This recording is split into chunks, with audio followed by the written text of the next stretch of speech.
बिस्मिल्लाहिर्रहमानिर्रहीम। आज हम मैथमेटिक्स 9th क्लास की एक्सरसाइज 1.1 करेंगे। तो चलें शुरू करते हैं जी। ये हमारी एक्सरसाइज 1.1 है। इसमें 3 क्वेश्चन है। पहला क्वेश्चन है find the order of the following matrices. हमने ये जो मैट्रिसेस दिए हैं इनका ऑर्डर मालूम करना है। Which of the following matrices are equal. दूसरा क्वेश्चन है कि हमें जो मैट्रिसेस दिए हैं इनमें से कौन कौन से मैट्रिसेस इक्वल मैट्रिसेस हैं। तो क्वेश्चन नंबर 3 में हमें दो मैट्रिसेस दिए हुए हैं, ये दोनों आपस में इक्वल मैट्रिसेस हैं। यहाँ से हमने ए बी सी और डी की वैल्यूज निकालनी है। तो चलें पहला क्वेश्चन करते हैं। क्वेश्चन नंबर 1 था जी हमारा find the order of the following matrices. हमने और मैट्रिसेस का ऑर्डर बताना है। ये हमारा पहला मैट्रिक्स है ए। तो हमने ऑर्डर की डेफिनेशन पढ़ी हुई थी कि हम मैट्रिक्स जो होता है उसकी रोज देखते हैं कितनी रोज हैं, और फिर उसकी कॉलम्स देखते हैं कितने कॉलम्स हैं, तो फिर हम उनको लिख देते हैं। तो हम उसको ऑर्डर ऑफ अ मैट्रिक्स कहते हैं। तो देखें हम ये हमारा मैट्रिक्स ए है, इसका हम ऑर्डर किस तरह लिखेंगे। तो इसमें अगर आप देखें तो हमारे पास 2 रोज हैं और इसमें 2 ही हमारे पास कॉलम्स हैं। तो अब जो मैट्रिक्स ए है इसका ऑर्डर हो जाएगा जी, order of matrix A is 2/2।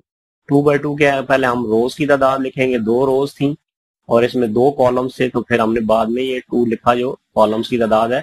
तो जो मैट्रिक्स ए है इसका ऑर्डर आ जाएगा 2/2। अब दूसरी एग्जांपल देखते हैं, तो दूसरा क्वेश्चन देखते हैं, सॉरी बी है। इसमें भी हमारे पास देखें 2 रोज हैं और 2 ही हमारे पास कॉलम्स हैं। तो इसका भी हम यही लिखेंगे, इसका आंसर आएगा जी order of matrix B is 2/2। तीसरा क्वेश्चन है, इसमें हम देखते हैं जी हमारे पास सिर्फ एक रो है जबकि कॉलम्स की तादाद हमारे पास 2 है। तो इसका ऑर्डर हो जाएगा हमारे पास 1/2। पहले हम रोज की तादाद लिखते हैं, इसमें एक रो थी तो ये पहले 1 आ गया, फिर बाय लिखा, और कॉलम्स की तादाद इसमें 2 थी तो फिर 2 लिख दिया। तो इसका ऑर्डर जो है मैट्रिक्स की सी का होगा वो 1/2 होगा। एग्जाम्पल डी है। इसमें आप देखें हमारे पास 3 रोज हैं, ठीक है, एक एक ही एलिमेंट है लेकिन ये तीनों रोज इसमें है हमारे पास। और उसके बाद हम कॉलम्स की अगर तादाद देखें तो कॉलम सिर्फ हमारे पास एक है। जब हम इसका ऑर्डर लिखेंगे मैट्रिक्स डी का, तो order of matrix D is 3/1। ठीक है, 3 रोज थी और एक इसमें कॉलम। पांचवा क्वेश्चन है जी हमारे पास ई। तो इसमें भी आप देखें हमारे पास 3 रोज है जबकि कॉलम्स की तादाद 2 है। तो यहाँ पे हम इसका मैट्रिक्स ई का ऑर्डर लिखेंगे 3/2। 3 रोज है, 2 कॉलम्स है। एफ है मैट्रिक्स एफ। इसमें सिर्फ हमारे पास 2 है। तो इसमें आप देखें हमारे पास सिर्फ एक रो है और कॉलम भी एक ही है। तो order of matrix F is 1/1। और मैट्रिक्स जी है, इसमें आप देख सकते हैं हमारे पास 3 रोज हैं, ये पहली रो है, ये दूसरी रो है और ये तीसरी रो है। कॉलम्स की तादाद भी 3 है, ये पहला कॉलम है, ये दूसरा कॉलम है और ये तीसरा कॉलम है। तो इसका जब हम ऑर्डर लिखेंगे order of matrix G is 3/3। इसका ऑर्डर जो है वो 3/3 होगा। और मैट्रिक्स एच है, इसमें 2 रोज हैं और कॉलम्स की तादाद इसमें 3 है। इसका ऑर्डर हो जाएगा जी 2/3। Order of matrix H is 2/3। तो ये हमारा पहला क्वेश्चन कंप्लीट हो गया जिसमें हमने मैट्रिसेस जो हमें दिए हुए थे हमने इनका ऑर्डर बताना था। और ऑर्डर में हम क्या करते हैं, पहले रोज की तादाद लिखते हैं, बाद में कॉलम्स की तादाद लिखते हैं। तो अगर आपको ये डेफिनेशन जो है ऑर्डर ऑफ मैट्रिक्स आपने देखनी है तो मैंने इससे पहले जो वीडियो अपलोड की थी उसमें मैंने सारी डेफिनेशन आपको समझाई है। तो आप वहां से देखेंगे तो आपको और ज्यादा ये सवाल क्लियर हो जाएगा। उसके बाद दूसरा क्वेश्चन है हमारा question number 2, which of the following matrices are equal. अब हमें उसने ये तकरीबन 10 मैट्रिसेस दिए हुए हैं, हमने बताना है कि कौन कौन से मैट्रिसेस आपस में इक्वल हैं। तो इक्वल मैट्रिसेस की हमने डेफिनेशन पढ़ी थी, अगर 2 मैट्रिसेस हो उनको ऑर्डर सेम हो और उनकी कॉरेस्पॉन्डिंग एंट्रीज भी बिल्कुल सेम हो तो वो आपस में इक्वल मैट्रिक्स होंगे। तो हम क्वेश्चन करते हैं, फिर आपको साथ ये समझ आ जाएगा। तो ये देखें हमारे पास अगर हम देखें ना तो ए मैट्रिक्स जो है इसमें हमारे पास 3 है और जो सी मैट्रिक्स है इसमें 5-2 लिखा हुआ है। इसको हम पहले सॉल्व करेंगे तो 5 - 2 करेंगे तो ये भी 3 आ जाएगा और ये यहाँ पे भी 3 है।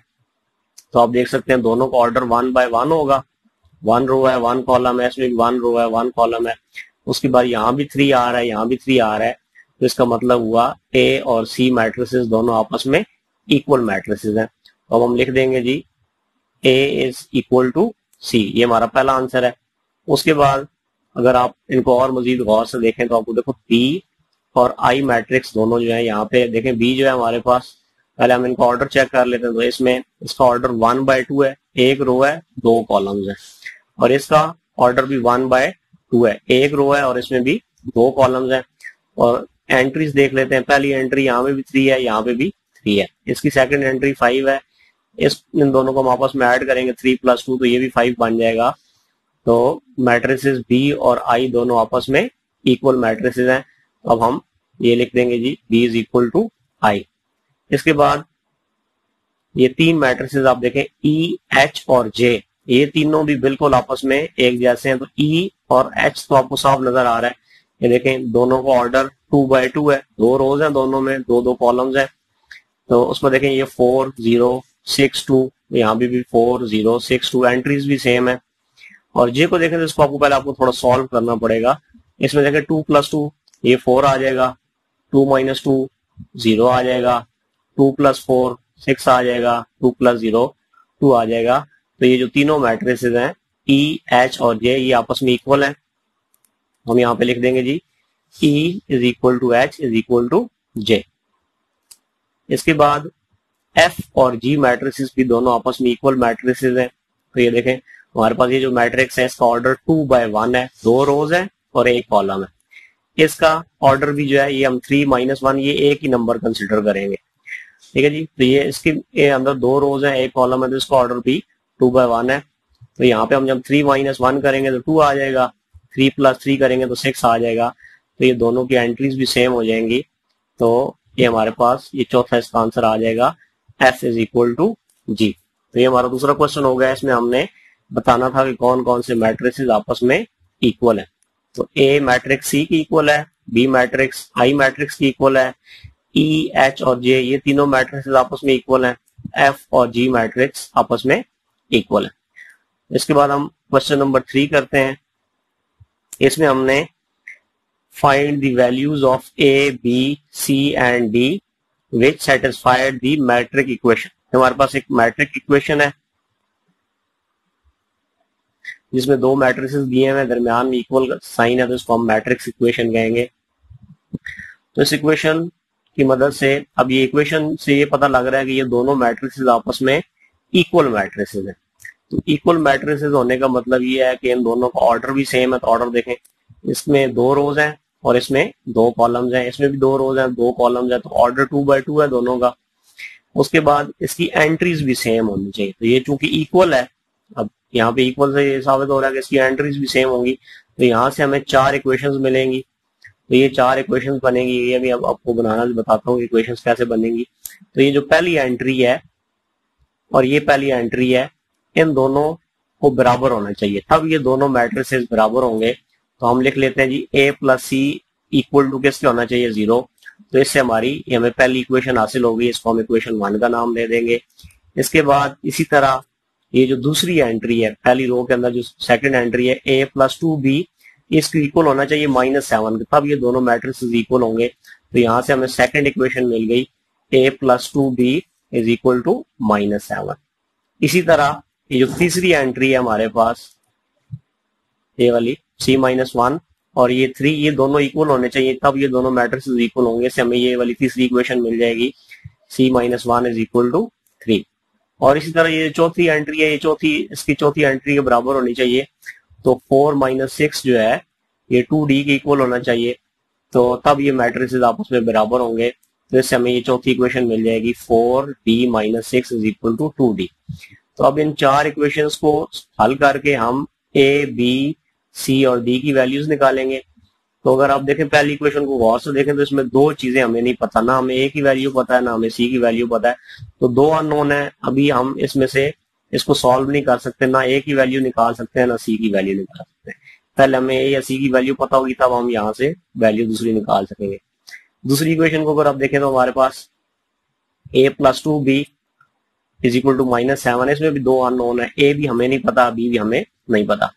तो इक्वेशन नंबर 3 जो है, ठीक है जी, c minus 1 is equal to 3, इसमें आप देखें सिर्फ एक अननोन है। और इसी तरह इक्वेशन नंबर 4 में भी हमारे पास 4d minus 6 is equal to 2d, unknown एक ही है, दो दफा आ रहा है। तो अब हम इसको सॉल्व करते हैं जी। पहले इक्वेशन नंबर 3 को सॉल्व करते हैं, यहाँ से हम c की वैल्यू बहुत आसानी से निकाल सकते हैं। तो लिखेंगे from equation 3 we have, equation 3 की मदद से अब देखें, हम इक्वेशन 3 को मैंने लिख लिया, c minus 1 is equal to 3। अब ये जो -1 है इसको हम उठा के दूसरी तरफ ले जाएंगे, क्योंकि हमने c फाइंड करना है। तो c फाइंड कर तब होगा जब इक्वल के इस तरफ सिर्फ c रह जाए, बाकी फालतू चीजें दूसरी तरफ चली जाए। तो ये -1 हमें यहाँ पे नहीं चाहिए, क्योंकि हमने c की वैल्यू निकालनी है। तो ये -1 दूसरी तरफ चला जाएगा, तो c इज इक्वल टू 3 पहले से इस तरफ था, ये -1 इधर आगे +1 हो गया। तो c इज इक्वल टू 3 + 1 करेंगे तो ये हमारे पास 4 आ जाएगा। तो हमें c की वैल्यू पता लग। इसी तरह अब हम इक्वेशन नंबर 4 में से d की वैल्यू बड़ी आसानी के साथ निकाल सकते हैं। तो इसके लिए जी हम लिखेंगे from equation 4 we have, equation 4 की मदद से अब मैंने इक्वेशन 4 को ये लिख लिया 4d minus 6 is equal to 2d। अब इसमें हमने दो काम करने हैं, ये वाला -6 हम इस तरफ लेके जाएंगे और ये 2d हम इस तरफ एक तरफ इकट्ठा करेंगे, ताकि फिर ये दोनों आपस में सॉल्व हो और हम d निकाल लें। तो अब ये काम करेंगे हम, ये -6 दूसरी तरफ जाके प्लस का 6 हो जाएगा और ये प्लस का 2d इस तरफ आके माइनस का 2d हो जाएगा। अब 4d में से 2d को माइनस किया जाए तो ये हमारे पास 2d आ जाता है इज इक्वल टू 6। अब हमने d फाइंड करना है, 2 यहाँ मल्टीप्लाई हो रहा है, इसको दूसरी तरफ ले जाएंगे, ये उस तरफ जाके डिवाइड हो जाएगा, d इज इक्वल टू 6/2। अब यहाँ पे आप 2 के टेबल से कटिंग कर सकते हैं, 2 1s are 2, 2 3s are 6, तो d की वैल्यू आपके पास 3 आ जाएगी। तो हमें दो चीजें पता लग चुकी हैं, c और d की वैल्यू। अब हमने अगर आप देखें इक्वेशन नंबर 1 को अगर आप देखें तो c की वैल्यू अब मुझे पता चल चुकी है। अगर मैं c की वैल्यू इक्वेशन 1 में लगा दूं, यहां से मैं a की वैल्यू निकाल सकता हूँ। कभी लिखते हैं जी put c is equal to 4 in equation number 1। अब इक्वेशन 1 में जहां c आ रहा है वहां हम 4 पुट कर देते हैं, भाई a plus 4 is equal to 0। ये c की जगह हमने 4 पुट कर दी, जो हमने c की वैल्यू निकाली, इक्वल टू 0। अब ये +4 दूसरी तरफ जाएगा तो उस तरफ जाके ये -4 हो जाएगा, और 0 -4 करें तो -4 ही होता है। तो ये हमारी a की वैल्यू निकले। इसके बाद हम a की वैल्यू जो हमें पता लग गई है, इसको हम इक्वेशन नंबर 2 में पुट करेंगे, फिर हमें b की वैल्यू पता चल जाएगी। इसको जब पुट करेंगे तो देखें a की जगह हमने -4 पुट कर दिया, plus 2b is equal to -7। तो b फाइंड करने के लिए -4 को पहले दूसरी तरफ लेके जाएंगे, तो ये जब हम काम करेंगे तो 2b हमारे पास इस तरफ रह जाएगा, -4 दूसरी तरफ जाके प्लस हो जाएगा, तो ये -7 + 4 हो जाएगा। और ये 2b इसी तरह नीचे आ जाएगा, -7 + 4 जो है ये -3 होता है। साइन दोनों के डिफरेंट है, तो हम दोनों को माइनस करेंगे और साइन बड़े वाले का लगाएंगे। तो 7 में से 4 को माइनस करें तो 3 आता है, और साइन बड़े वाले का माइनस आ गया। तो यहाँ से हम b की वैल्यू निकाली है, तो 2 मल्टीप्लाई हो रहा है, दूसरी तरफ जाके ये डिवाइड हो जाएगा, तो b की वैल्यू हमारे पास -3/2 हो जाएगी। तो ये हमने a, b, c और d की वैल्यूज निकाल ली। इसके साथ ही हमारी एक्सरसाइज कंप्लीट हो गई है। तो मजीद वीडियोस फिर मैं जो है ना 1.2 और बाकी एक्सरसाइज की फिर कुछ दिनों में अपलोड करूंगा। तो अगर आपको कोई मसला आ रहा हो, समझ ना आ रही हो क्वेश्चंस की, तो आप मुझसे कमेंट्स के अंदर पूछ सकते हैं कि सर हमें यहाँ से समझ नहीं आ रही, या आप यहाँ से तेज समझा रहे हैं। तो आप मुझे कमेंट्स में यूट्यूब के जो चैनल है वहां पे मुझसे पूछ सकते हैं। तो शुक्रिया वीडियो देखने।